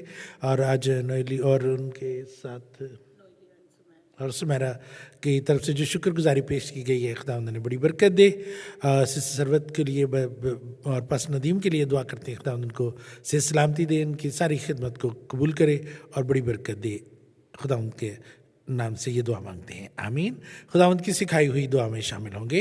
ऐ हमारे बाप, तू जो आसमान पर है, तेरा नाम पाक मना जाए, तेरी बादशाही आए, तेरी मर्जी जैसी आसमान पर पूरी होती है ज़मीन पर भी हो। हमारे रोज़ की रोटी आज हमें दे, जिस हम अपने कसूरवारों को माफ़ करते हैं तो हमारे कसूर हमें माफ़ कर, हमें आजमाइश में न पड़ने दे, बल्कि बुराई से बचा, क्योंकि बादशाही, कुदरत और जलाल हमेशा तेरे ही हैं, आमीन। अब हमारे खुदा यीशु मसीह का फजल, खुदा बाप की मोहब्बत, पाक रूह की रफ़ाकत और शराकत अब से लेकर हमेशा तक सलाव सेंट पॉल्स कलीसिया के साथ, पूरी आलमगीर कलीसिया के साथ, और ख़ास तौर पर ब्रदर नदीम और सरवत के लिए, और आज की जो शुक्रगुजारी पेश की गई है नवीलिया और स्मेरा की तरफ से, आज उन सब पर खुदावंद की बरकत बनी रहे, खुदावंद के नाम से, आमीन। Thank you very much. खाने में शरीक हो, मेरे पास कोई नोटिस नहीं है, लेकिन नदीम को दुआ में याद रखें। और कल जो है पावर ऑफ प्रेयर्स, दुआओं में बहुत ताकत है और ये हमारा इंस्ट्रूमेंट है, इसके बगैर हम कुछ नहीं कर सकते। तो हमारा ग्रुप होता है पावर ऑफ प्रेयर्स 10 to 12, उसके दरमियान बाइबल रीडिंग भी होती है। कुछ मुस्लिम फ्रेंड्स आते हैं, वो बाइबल रीडिंग करते हैं, उनके साथ हम करते हैं। अगर आपको टाइम मिले 10 minute, 15 minute, half an hour, आप हमें ज्वाइन कर सकते हैं। Power of prayers 10 to 12। Thank you very much. God bless you.